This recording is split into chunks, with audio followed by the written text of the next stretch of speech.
اور پھر بھی وہ گناہ سے بچے تو سبحان اللہ، یہ ہے وہ اطاعت کا اعلیٰ درجہ کہ بعض اوقات کاروبار میں بڑا بڑا نفع نظر آتا ہے، بڑی ڈیل نظر آتی ہے، لوگ کہتے ہیں تھوڑا ہی تو جھوٹ بولنا ہے، تھوڑی تو جناب ڈنڈی مار رہی ہے، تھوڑی تو ملاوٹ کرنی ہے، بعد میں توبہ کر لیں گے، بہت پیسے مل جائیں گے۔ منزل یہی کٹھن ہے قوموں کی زندگی میں، یہی وہ فیصلہ کرنا ہے آپ نے کہ نہیں میں اللہ کا بندہ ہوں، میں شیطان کو فالو کرنے والا نہیں۔ صحابہ کرام کے سامنے شکار موجود تھا مگر ہاتھ بھی نہیں لگایا کیونکہ اللہ رسول نے منع کیا تھا۔ تو بہرحال میرے پیارے اسلامی بھائیوں، ہمیں آج اس پورے قرآنی واقعے سے اور قرآنی آیت سے سیکھنے کو جو مل رہا ہے کہ پہلی بات، جب بھی قرآن و حدیث کا شریعت کا حکم آ جائے اس میں آرگیومنٹ نہیں کرنا ہے، اس میں جناب شرطیں نہیں لگانی ہیں، مان لیں، قبول کریں، ایکسیپٹ کریں اور عمل کریں اور اپنے لہجوں میں نرمی لائیں۔ گستاخانہ رویے جو ہیں یہ ایمان سے بندہ ہاتھ دھو بیٹھ سکتا ہے، خاص طور پر جب اللہ کی بارگاہ میں بات ہوگی، رسول پاک کی بارگاہ میں بات ہوگی، انبیاء، صحابہ، اہل بیت، اللہ والوں کے بارے میں بات ہوگی تو بڑی نرمی سے، بڑی شائستہ، تو چار بار سوچ کر بات کرنی ہوگی کہ کس کے بارے میں بات کر رہے ہیں۔ اب آخری بات سن لیں کہ سبحان اللہ، نبی پاک علیہ الصلوۃ والسلام کی حدیث کہ نبی پاک نے فرمایا کیا تم جانتے ہو کہ قیامت کے دن عرش الہی کے سائے کی طرف جلدی بڑھنے والا شخص کون ہوگا؟ ہم سب چاہتے ہیں نا قیامت کے دن عرش کا سایہ مل جائے، جلدی بڑھنے والا شخص کون ہوگا؟ عرض کی گئی یا رسول اللہ، اللہ اور اس کا رسول خوب جانتے ہیں۔ فرمایا وہ لوگ کہ جب حق دیے جائیں تو اسے قبول کر لیں، حق ملے آپ کو کوئی دلیل کے ذریعے بتائے کہ جناب یہ حق ہے، ایکسیپٹ کر لیں، اپنی غلطی بھی ایکسیپٹ کر لیں، مان لیں، خواہ خواہی کی بس وہ میں نہ مانوں والی کیفیت نہیں ہونی چاہیے، اور قرآن و حدیث میں شریعت میں تو فوراً قبول کریں۔ میرات المناجی میں اس کا ایک معنی یہ ہے کہ وہ لوگ جب کوئی انہیں ایسی کتاب لائیے جو آسمان سے ہم پر اترے، ہم اسے پڑھا کریں، پھر ہمارے لیے نہریں جاری کر دیجئے، ہم آپ پر ایمان لے آئیں گے۔ یعنی کنڈیشنز ہیں، ایمان لائیں گے لیکن آپ ہم پر جو ہے ایسی کتاب لائیں جو آسمان سے ہم پر اترے اور پھر ہم اسے پڑھیں، ہمارے لیے نہریں جاری کریں۔ علامہ ابن ابی حاتم رحمۃ اللہ تعالیٰ نے روایت ذکر کی کہ کچھ غیر مسلموں نے کہا کہ اگر اللہ پاک خود تشریف لے آئے ہم اسے آنکھوں سے دیکھ لیں پھر کلمہ پڑھیں گے۔ تیسری کنڈیشن کچھ لوگوں نے لگائی کہ اے محمد علیہ الصلوۃ والسلام ہمارے لیے صفا پہاڑ کو سونے کا بنا دیں۔ یعنی ایمان لانے کی بھی ان کی کنڈیشنز تھی اور اپنی مرضی کی کنڈیشنز تھی، اور بڑا عجیب سٹائل تھا۔ قرآن آ گیا ہے، نبی پاک معجزات دکھا رہے ہیں، اللہ کا پیغام دے رہے ہیں، مگر ان کی اپنا انداز ہے کنڈیشنز کا۔ تو اب سورہ بنی اسرائیل پارہ نمبر 15 میں اللہ نے کیا ارشاد فرمایا؟ وَقَالُوا لَن نُؤْمِنَ لَكَ حَتَّى تَفْجُرَ لَنَا مِنَ الْأَرْضِ يَنبُوعًا، اور انہوں نے کہا ہم تم پر ہرگز ایمان نہ لائیں گے یہاں تک کہ تم ہمارے لیے زمین سے کوئی چشمہ بہا دو۔ او تکون لک جنۃ من نخیل وعنب فتفجر الانہار خلالها تفجیرا، یا تمہارے لیے کھجوروں اور انگوروں کا کوئی باغ ہو پھر تم ان کے درمیان خوب نہریں جاری کر دو۔ یعنی الگ الگ کنڈیشنز تھیں۔ پھر آگے فرمایا یا تم ہم پر آسمان ٹکڑے ٹکڑے کر کے گرا دو، یا اللہ اور فرشتوں کو ہمارے سامنے لے آؤ، او یکون لک بیت من زخرف او ترقی فی السماء، یا تمہارے لیے کوئی سونے کا گھر ہو یا تم آسمان پر چڑھ جاؤ۔ اب وَلَن نُؤْمِنَ لِرُقِيِّكَ حَتَّى تُنَزِّلَ عَلَيْنَا كِتَابًا نَقْرَؤُهُ، پھر بھی ہرگز ایمان نہ لائیں گے جب تک ہم پر کوئی ایک کتاب نہ اتارو جو ہم پڑھیں۔ عجیب عجیب کنڈیشنز تھیں۔ حضرت موسیٰ سے بھی اسی طرح کے سوال تھے، اور سرکار دو عالم علیہ السلام کے دور میں بھی کفار نے ویسی کنڈیشنز کرنا شروع کر دی۔ تو اے میرے پیارے اسلامی بھائیوں ذرا سمجھیے گا اس آیت کو، اس آیت سے ہمارے لیے ایک بہت زبردست میسج ہے۔ دوبارہ آیت شروع میں جو پڑھی تھی پڑھتا ہوں، ام تريدون ان تسألوا رسولكم كما سئل موسى من قبل، کیا تم یہ چاہتے ہو کہ تم اپنے رسول سے ویسے ہی سوال کرو جیسے اس سے پہلے موسیٰ سے کیے گئے تھے؟ اے لوگوں، نبی پاک علیہ الصلوۃ والسلام تمہاری ہدایت کے لیے تشریف لائے ہیں، کیا تم ان سے ویسے ہی سوال کرو گے جیسے حضرت موسیٰ سے ان کی قوم نے کیے تھے؟ حضرت موسیٰ کو یہود نے کیا کہا تھا؟ لن نؤمن لک حتی نری اللہ جہرا، ہم ہرگز تمہارا یقین نہ کریں گے جب تک اعلانیہ خدا کو نہ دیکھ لیں۔ تو اے میرے پیارے اسلامی بھائیوں، وہ لوگ جو نبی پاک سے اس طرح کے سوال کر رہے تھے انہیں یاد دلایا گیا کہ تم ویسے ہی سوال کرنا چاہتے ہو میرے حبیب سے جیسے حضرت موسیٰ سے ان کی قوم نے کیے تھے۔ اور پھر آگے فرمایا وَمَن يَتَبَدَّلِ الْكُفْرَ بِالْإِيمَانِ فَقَدْ ضَلَّ سَوَاءَ السَّبِيلِ، اور جو ایمان کے بدلے کفر اختیار کرے تو وہ سیدھے راستے سے پھٹک گیا۔ یعنی اعلان کیا ہے قرآن کا؟ اسلام آ گیا، نبی پاک قرآن لے آئے، معجزات دکھا رہے ہیں، اب دو راستے ہیں، یا تو ان کی بات مان لو، حق کو قبول کرو، اسلام قبول کر لو، یا پھر ضدی اور ہٹ درمی کا مظاہرہ کرو گے تو پھر تم کفر اختیار کرنے والے ہو۔ تو اے میرے پیارے اسلامی بھائیوں، کفر سے پلٹنے کے لیے بھی مطالبات جو کر رہے ہیں ان کو گویا تنبیہ کی گئی، وارن کیا گیا۔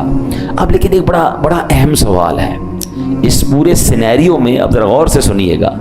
حق بات سنائے تو اسے قبول کر لیں اور سنانے والے کا احسان مانیں، اسے قبول کرنے میں شرم محسوس نہ کریں، وہ لوگ عرش الہی کے سائے میں جلدی پہنچ جائیں گے۔ اب نبی پاک کی ایک پیاری سی دعا سن لو، اللہ کرے یہ دعا ہمارا حصہ بن جائے۔ آقا دعا فرماتے اللہم ارن الحق حقا وارزقنی اتباعہ وارن الباطل باطلا وارزقنی اجتنابہ۔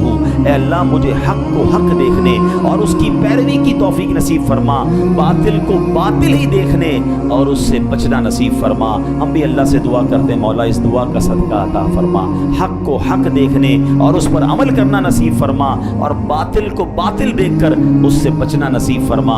آمین بجاہ النبی الامین۔